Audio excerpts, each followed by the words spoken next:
नया IBN 7 हौसला है। नमस्कार, आप देख रहे हैं IBN 7। आपके साथ मैं हूं तेजस्वी चंडोक नैयर। आइए शुरुआत करते हैं ताबड़तोड़ खबरों का सिलसिला सुपरफास्ट न्यूज में। कांग्रेस के बाद अब आम आदमी पार्टी ने भी भूमि अध्यादेश को लेकर केंद्र सरकार के खिलाफ मोर्चा खोल दिया है। केंद्र पर निशाना साधने के लिए आम आदमी पार्टी आज दिल्ली के जंतर मंतर पर किसान रैली कर रही है। इस रैली में दिल्ली के सीएम अरविंद केजरीवाल किसानों को संबोधित करेंगे।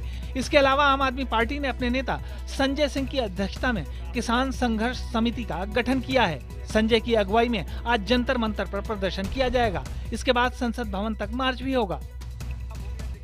दिल्ली पुलिस का कहना है कि उसे बुधवार को होने वाली आम आदमी पार्टी की रैली के बारे में कोई जानकारी नहीं है और न ही इस बारे में कोई इजाजत ली गई है। दिल्ली पुलिस के मुताबिक संसद सत्र के दौरान नई दिल्ली इलाके में धारा 144 लागू रहती है। पुलिस ने साफ किया कि ऐसे में अगर किसी ने निषेधाज्ञा का उल्लंघन किया तो उसके खिलाफ कार्रवाई की जाएगी। पुलिस का यह भी कहना है कि आम आदमी पार्टी के समर्थकों को संसद की तरफ मार्च से रोकने के लिए अतिरिक्त बल तैनात किया जाएगा। केंद्र सरकार ने रैली के बाद होने वाली गंदगी पर बड़ा फैसला लिया है। फैसले के मुताबिक रैलियों में फैली गंदगी के लिए आयोजक जिम्मेदार होंगे और मैदान के लिए 10,000 से लेकर 1 लाख रुपए सिक्योरिटी के रूप में जमा करने होंगे। अगर रैली के बाद कूड़ा पाया जाता है तो आयोजकों की जमा राशि को जब्त कर लिया जाएगा। मंगलवार को हुई बैठक के बाद केंद्र सरकार ने ये फैसला लिया। वित्त मंत्री Arun Jaitley goods and services tax यानी GST के मसले पर आज एक बड़ी बैठक करने जा रहे हैं। इस बैठक में जेटली ने सभी राज्यों के वित्त मंत्रियों को बुलाया है। दरअसल सरकार इस सत्र में GST बिल पेश करने जा रही है, जिस पर राज्यों की सहमति जरूरी है। गौरतलब है कि GST के लागू होने से उत्पाद व सेवाओं पर लगने वाले विभिन्न किस्म के टैक्स खत्म हो जाएंगे। इससे कारोबार आसान होगा और इंस्पेक्टर राज भी खत्म हो जाएगा। 1984 के सिख विरोधी दंगा मामले में आज दिल्ली की कड़कड़डूमा कोर्ट में कांग्रेस के वरिष्ठ नेता जगदीश टाइटलर के खिलाफ CBI की क्लोजर रिपोर्ट पर सुनवाई होगी। आपको बता दें कि CBI ने दाखिल की गई अपनी रिपोर्ट में जगदीश टाइटलर को क्लीन चिट दे दी थी, जिसके विरोध में सिख संगठनों ने कड़कड़डूमा कोर्ट में अर्जी दाखिल की थी। CBI ने ये क्लोजर रिपोर्ट पिछले साल 27 दिसंबर को कोर्ट में दाखिल की थी। दिल्ली में 10 साल पुराने डीजल के वाहनों को हटाने के लिए नेशनल ग्रीन ट्रिब्यूनल यानी NGT के आदेश के बाद दिल्ली सरकार NGT से राहत की मांग कर सकती है। दिल्ली सरकार ने मंगलवार से 10 साल से कम और 10 साल से पुराने डीजल वाहनों की जांच शुरू कर आंकड़े जुटाने शुरू कर दिए हैं। इस जांच अभियान का मकसद 10 साल पुराने और 10 साल से कम पुराने वाहनों के प्रदूषण का आंकड़ा इकट्ठा करना है, ताकि इस आंकड़े के सहारे सरकार राहत की मांग कर सके। जम्मू कश्मीर में करीब 8 साल बाद प्रमुख अलगाववादी नेता एक साथ मंच पर देखे गए। दरअसल जम्मू कश्मीर की PDP बीजेपी सरकार ने मंगलवार को कश्मीर में 3 प्रमुख अलगाववादी नेताओं सैयद अली गिलानी, मीरवाइज उमर फारूक और मोहम्मद यासीन मलिक को एक साझा रैली करने की इजाजत दी। ये रैली पुलिस फायरिंग में मारे गए किशोर सुहेल अहमद सोफी के घर के बाहर हुई। जम्मू कश्मीर सरकार के इस कदम का विपक्ष ने विरोध किया है। विपक्ष ने PDP सरकार पर खतरनाक खेल खेलने का आरोप लगाया है। ख्वाजा मोइनुद्दीन चिश्ती के 803वें सालाना उर्स के मौके पर आज प्रधानमंत्री नरेंद्र मोदी की ओर से चादर चढ़ाई जाएगी। PM की तरफ से ये चादर केंद्रीय अल्पसंख्यक और संसदीय कार्य राज्य मंत्री मुख्तार अब्बास नकवी चढ़ाएंगे। इस मौके पर PM का संदेश पढ़कर भी सुनाया जाएगा। PM ने संदेश दिया है कि भारत भूमि हजारों साल से ऋषि मुनियों, संतों और पीर पैगंबरों की जननी रही है। ख्वाजा मोइनुद्दीन चिश्ती ने भारत की सूफी संत परंपरा को कायम रखते हुए सभी धर्मों के अनुयायियों को आपस में प्रेम पूर्वक रहने का महान संदेश दिया है। गरीब नवाज का यह संदेश आज भी सार्थक है। ख्वाजा मोइनुद्दीन चिश्ती के वार्षिक उर्स की सफलता के लिए मेरी शुभकामनाएं। उधर भारत रत्न पूर्व प्रधानमंत्री अटल बिहारी वाजपेयी की भेजी गई चादर मंगलवार को ख्वाजा मोइनुद्दीन चिश्ती की दरगाह में पेश की गई। वाजपेयी के निजी सहयोगी शिव कुमार पारेख चादर लेकर दरगाह पहुंचे। उन्होंने दरगाह में वाजपेयी जी का संदेश भी पढ़कर सुनाया, जिसमें देश में अमन शांति की कामना की गई है। गौरतलब है कि 1977 से अटल बिहारी वाजपेयी की ओर से हर साल दरगाह में चादर चढ़ाई जाती है। आम आदमी पार्टी से निकाले गए प्रशांत भूषण और उनके पिता शांति भूषण पर आशीष खेतान ने बड़ा हमला बोला है। आशीष खेतान के मुताबिक भूषण परिवार PIL रैकेट चलाता है। खेतान ने भूषण परिवार से पूछा है कि आखिर उनके पास करोड़ों की संपत्ति कैसे आई। खुद पर रिश्वत लेकर एक कंपनी के पक्ष में लेख लिखे जाने के आरोप पर आशीष खेतान ने कहा है कि अगर भूषण परिवार ये साबित कर दे कि उन्होंने 1 रुपए की भी बेईमानी की है तो वे सार्वजनिक जीवन से संन्यास ले लेंगे, नहीं तो भूषण परिवार को संन्यास लेना होगा। दिल्ली के मुख्यमंत्री अरविंद केजरीवाल के एक बयान के बाद उन पर जनता से किए वादों से मुकरने के आरोप लगने लगे हैं। दिल्ली में कार्यक्रम के दौरान केजरीवाल ने कहा कि अगर 5 साल के अंदर 100% वादे पूरे नहीं कर पाए और 40 से 50% वादे भी पूरे कर दिए तो ये बुरा नहीं होगा। इस पर बीजेपी ने कहा कि वादों से पलटना केजरीवाल की पुरानी आदत है। वहीं आम आदमी पार्टी ने सफाई दी है कि जैसे बीजेपी और कांग्रेस ने दिल्ली को बेहाल किया है, उसे ठीक करने के लिए 5 साल का वक्त कम है, कम से कम 10 से 15 साल चाहिए। 12 साल पहले करोड़ों रुपए की लागत से बने दिल्ली के बवाना वाटर ट्रीटमेंट प्लांट को जनता को सौंप दिया गया। मुख्यमंत्री अरविंद केजरीवाल ने इस ट्रीटमेंट प्लांट का उद्घाटन किया। इस दौरान उप मुख्यमंत्री मनीष सिसोदिया भी मौजूद थे। हालांकि सीएम केजरीवाल जैसे ही लोगों को संबोधित करने के लिए मंच पर आए, उन्हें विरोध का सामना भी करना पड़ा। कुछ महिलाएं हाथों में गंदे पानी की बोतलें लेकर आईं और बताया कि लोग इसे पीने के लिए मजबूर हैं। लोगों की समस्याएं सुन केजरीवाल ने आश्वासन दिया कि वाटर ट्रीटमेंट प्लांट शुरू होने के बाद समस्या का समाधान हो जाएगा। भूमि अधिग्रहण विधेयक को लेकर संसद में राहुल गांधी के वार से जख्मी हुई बीजेपी ने अब उनकी तुलना शैतान से कर दी है। बीजेपी संसदीय दल की बैठक के बाद संसदीय कार्य मंत्री वेंकैया नायडू ने कहा कि 900 चूहे खाकर बिल्ली हज को चली। वेंकैया ने कहा कि राहुल गांधी को शैतान जैसे प्रवचन देने से पहले सोचना चाहिए। कांग्रेस उपाध्यक्ष पर कटाक्ष करते हुए नायडू ने कहा कि 100 बार बोलने से झूठ सच में नहीं बदल जाता। इधर कांग्रेस ने पलटवार करते हुए कहा कि इस तरह की भाषा इस्तेमाल कर वेंकैया ने संसद की गरिमा को कलंकित किया है। कांग्रेस अध्यक्ष सोनिया गांधी पर नस्लीय टिप्पणी करने वाले बीजेपी सांसद गिरिराज सिंह को प्रधानमंत्री नरेंद्र मोदी ने कड़ी फटकार लगाई है। सूत्रों के मुताबिक पीएम मोदी ने गिरिराज सिंह को मिलने के लिए बुलवाया। इसके बाद खबर आई कि गिरिराज सिंह प्रधानमंत्री से मुलाकात के बाद रो पड़े। सूत्रों के मुताबिक गिरिराज को बाहर मौजूद मंत्रियों ने सांत्वना भी दी। हालांकि गिरिराज सिंह ने रोने की खबरों का खंडन करते हुए कहा कि प्रधानमंत्री से उनकी मुलाकात ही नहीं हुई। कुछ दिन पहले पार्टी कार्यकर्ताओं से अनौपचारिक बातचीत में गिरिराज सिंह ने सोनिया को लेकर आपत्तिजनक टिप्पणी की थी। विदेश में जमा काले धन पर बनी एसआईटी को स्टेटस रिपोर्ट सौंपने के लिए सुप्रीम कोर्ट ने 12 मई तक का वक्त दिया है। एसआईटी को मंगलवार को अपनी स्टेटस रिपोर्ट जमा करनी थी, मगर वो इसमें नाकाम रही। मामले की अगली सुनवाई भी अब 12 मई को ही होगी। इस बीच बीजेपी के पूर्व नेता और वरिष्ठ वकील राम जेठमलानी ने आरोप लगाया है कि वित्त मंत्री और मौजूदा सरकार काले धन को लेकर जरा भी गंभीर नहीं है। उनके मुताबिक वो जर्मनी गए थे और वहाँ के अधिकारियों से पता चला कि इस बाबत भारत की ओर से कोई गंभीर पहल नहीं हुई है।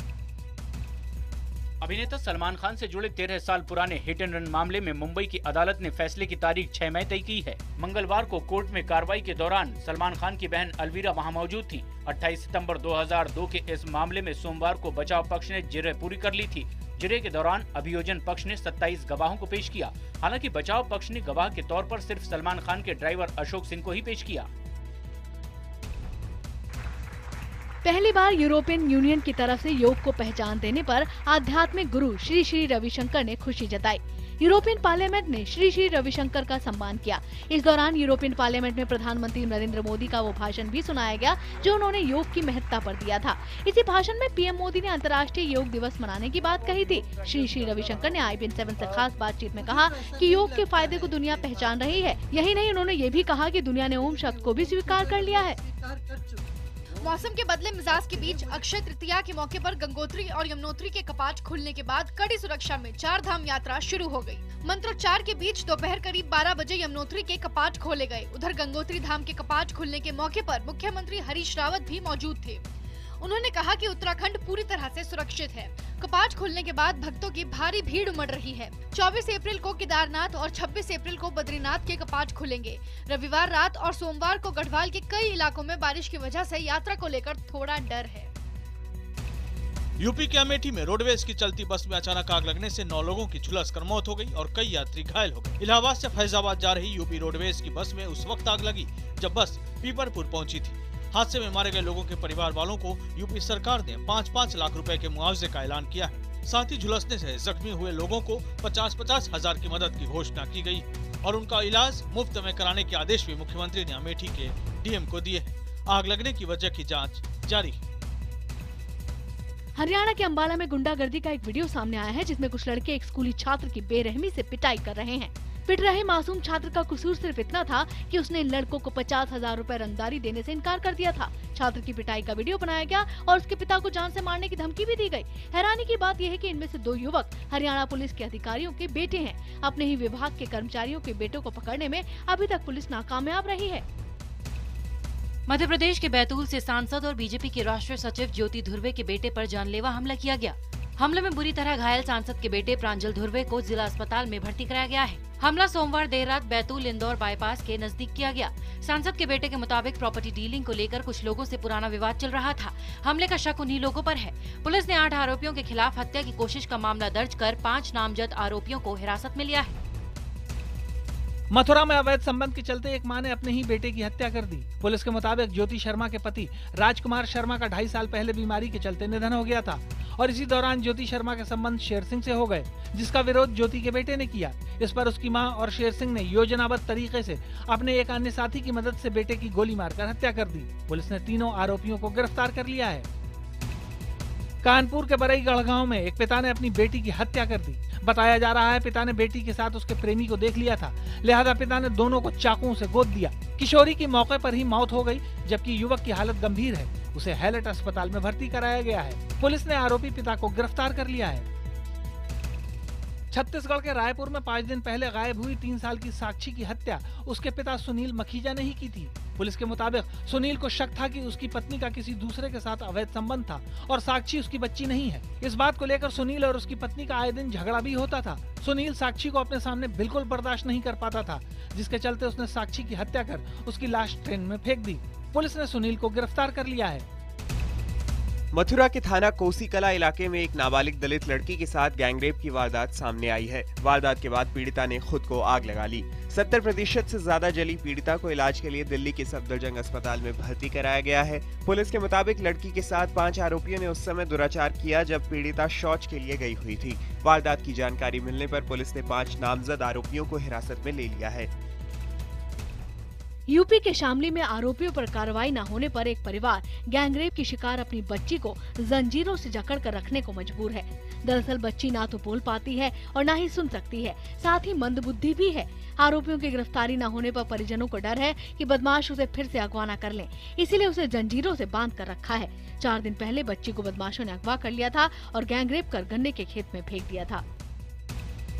मंगलवार को अहमदाबाद में खेले गए आईपीएल मैच में किंग्स 11 पंजाब ने राजस्थान रॉयल्स को हरा दिया। पंजाब ने सुपर ओवर में राजस्थान को मात दी। पिछले 3 बार लगातार हारने के बाद पंजाब की ये पहली रोमांचक जीत है। आपको बता दें कि इस सीजन का ये पहला मैच था जिसमें सुपर ओवर हुआ। राजस्थान ने पहले खेलते हुए 20 ओवर में 191 रन बनाए थे। उसके बाद जब पंजाब की बारी आई तब वो भी 20 ओवर में 191 रन ही बना सकी और मैच टाई हो गया।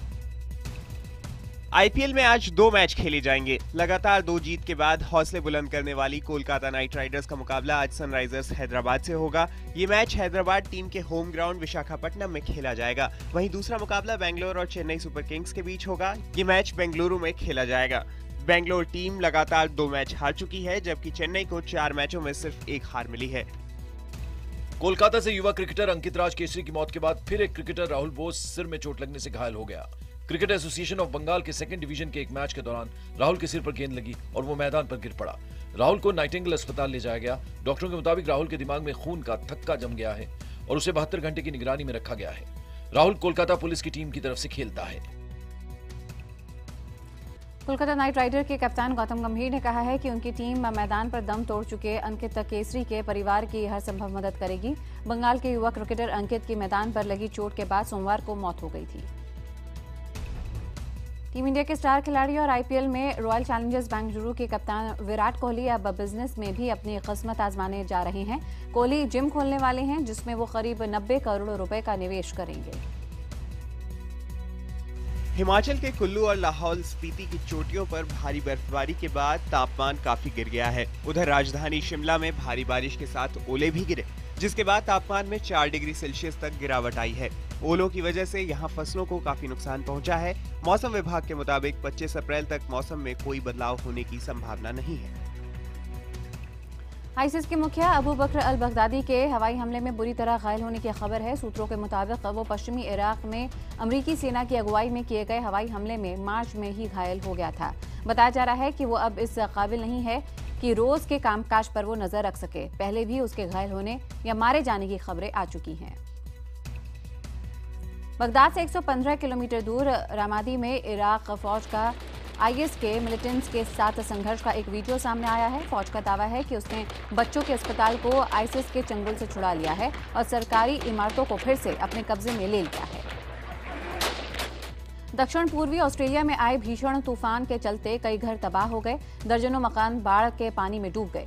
लोग अपनी कारों में फंस गए। कुछ लोग अपने घरों की छतों पर रहने को मजबूर हैं। सरकारी अधिकारियों के मुताबिक 3 लोगों के डूबने से मरने की खबर है। जापान की मगलेव ट्रेन ने 603 किलोमीटर प्रति घंटा की रफ्तार से दौड़कर विश्व रिकॉर्ड बनाया है। ये प्रयोग विशेष रूप से बनाई गई पटरियों पर हुआ है। इससे पहले ये रिकॉर्ड 581 किलोमीटर प्रति घंटे का था, जो 2003 में बना था।